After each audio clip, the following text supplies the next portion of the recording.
close to 50 stories. So, one of the things I was fortunate to do was to be at the very beginnings of this thing called Wi-Fi. How many people have Wi-Fi in their home? Yeah, almost everybody now. And so that's what I'm going to talk about, because there's a lot of personal stories associated with fighting the battles of these technical standards, but we don't always know how that feels. Right? These things just are there, and it's technical, it's hard, and the challenges of engineers are sort of make it very easy. So let me start off by saying that on April 18, 1775, a very cold, dark April evening, two guys set off on an important ride. One riding north and turning west, the other riding west and turning north, both arriving in Lexington to warn Sam Adams and John Hancock that the British were about to march and arrest them. And along one route, the route by Paul Revere, the people knew the rider, and they took the message very seriously that the British would come. Along the other route, nobody really paid attention to this guy. They were saying, what is this crazy nut? Is he drinking too much? He's just screaming and yelling throughout the night. How many people here might know the name of that other writer? Dawes, yeah. Very good. William Dawes was a great guy, right? He was a shoemaker, and in the local community he was pretty well known. But it was quite different than Paul Revere. Paul Revere really understood the power of networking. Right? He was always at the right place at the right time. He built relationships and communicated information. And so the real difference between the two is all about this whole concept of network. Now by this point you're saying, all right, that's great, Bob, but what the hell does this have to do with the birth of Wi-Fi, right? Well, the first thing I would tell you is like the American Revolution, like Paul Revere's ride, Wi-Fi has very, very deep roots right here in Massachusetts. The second thing I would tell you is that all the network technologies that have ever been born is that Wi-Fi is absolutely responsible for the birth of the internet and the excitement and explosion over Facebook. My 87-year-old dad is on Facebook. I don't really like that all the time, but he's there. And so, and I have three, as Annie knows, I have like three very young children. I call them minions, and they do all kinds of things. Pretty funny. And,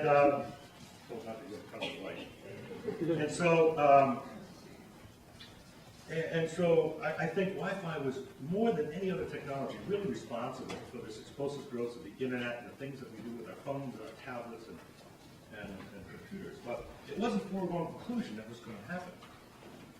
You fast forward 200 years later, a modern day Paul Revere showed up at Digital Equipment Corporation here in Maiden, Massachusetts, in the offices of Ken Olsen, the chairman and founder.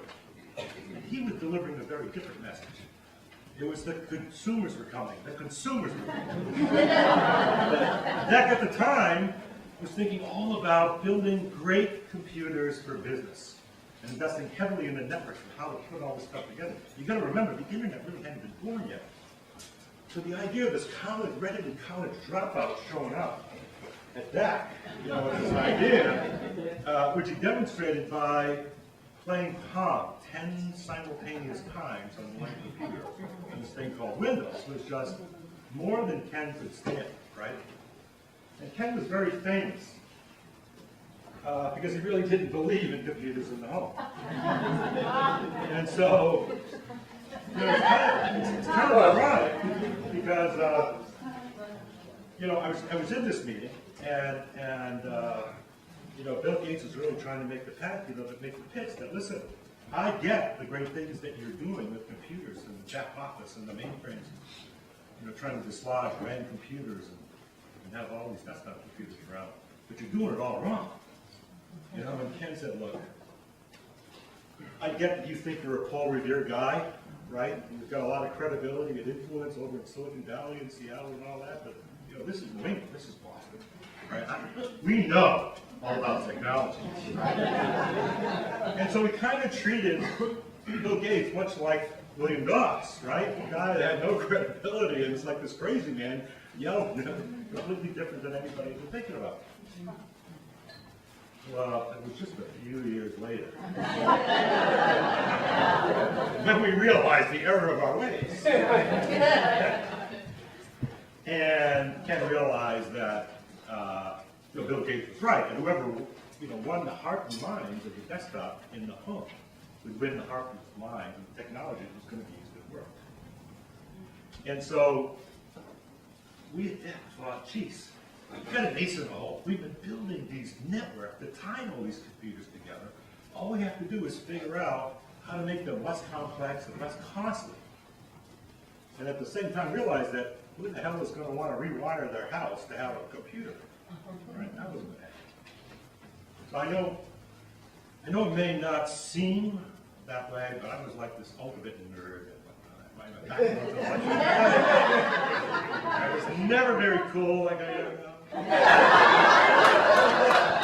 And I had way too many antennas on my car. But I used to get dates because I had a phone patch in my car. I could make phone calls from my car in high school. Didn't have any money, but I had a whole beat-up car with a phone in it. So I got tapped as the advanced technology director to go out and fight the American Revolution on behalf of tech to build this thing called Wi-Fi. A world without wires is really the vision that we have. Because at the end of the day, that's what really was going to take to get these computers in the home and get them. Because we began the foundations of the internet. We knew that this thing, the internet, was coming. It wasn't quite ready yet, but we were at least sending emails to each other. We had these dial-up modems back into work. A lot of us probably here, the same generation, went through what I did. And so we thought the ace in the hole was all about networking. Go back to the importance that Paul Revere had. And so we also knew, like the American Revolution, a lot of battles needed to be fought. Because Europe and Asia were already playing with this at some of the military fronts. So we're trying to take some of that technology from the military here and from abroad and combine this in very practical ways. And so it was both a technology and a geopolitical battle.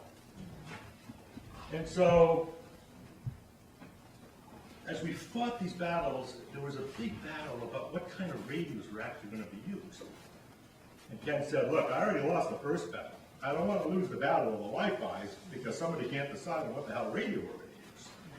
So he put the pressure on us to actually build one access point like we have in our homes today that could accommodate both radios to see what standards would actually emerge. And it took 15 years of all kinds of micro, technical, and geopolitical battles to actually bring Wi-Fi to fruition in the late 90s. This product won all kinds of acclaims actually in 1995, well ahead of the standard. You can see there's some other problems here. That laptop weighed about 25 pounds. They don't want to roam about with that product. What do we name the product? Roam about.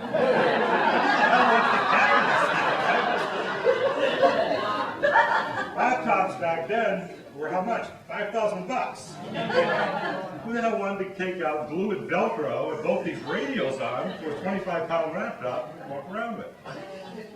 Now, technically, we thought, all right, so Moore's Law is going to kind of catch up here, right? Moore's Law is this technical thing that says, the more you do, the more computing power builds, blah, blah, blah, blah, blah. And so we thought that a lot of technology issues in terms of miniaturizing and driving the cost down as people began to adopt it. Computers would get smaller. Computer manufacturers would actually put this stuff inside. As is true, we thought about smartphones, although we were never quite as smart as what Steve Jobs did over at Apple in that area. But, and a lot of that stuff took care of itself. But we still had this problem. There was a naming problem. In the wired world, when we connected computers by wire, it was wired LANs. And that was never going to happen in the consumer, and who cared what the name was. But now it's wireless local area networks. Now, isn't that a sexy name? It was going nowhere. So I called together people from Cisco and Hewlett-Packard and Microsoft and Apple and people from Europe, from Nokia and Ericsson and ABC and worked with thousands of names, thousands of names were proposed. Most of them started with air, the others were radio, with wireless. As we surveyed consumers, radio meant something in the car. Right? And so one day I get this call from a guy from Nokia who really liked to drink wine. Most people know, I don't hold my liquor well, I have a drink. But I do living in Rhode Island. He goes, look, let's go up on Federal Hill, let's have some pasta, let's drink some wine, let's just try to figure this thing out. Because we're never going to be able to sell wireless LANs or air LANs or anything. We got to make something very consumer friendly. You know, we had actually a cell phone sitting in the restaurant. We called back or other ideas. And so somebody came up with the idea. I wish I could remember who it was, but we brought stereos and record players into the market. It was another very difficult proposition, right? It was stereo, it was high fidelity, right? But consumers started gravitated to it. They gravitated to it because there was no emotional baggage. There was no sensory bias associated with it. Kind of reminds me of Xerox.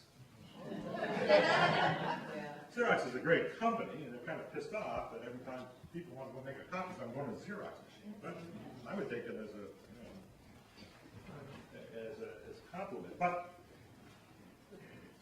we were looking for that kind of a connotation that we could brand and could market.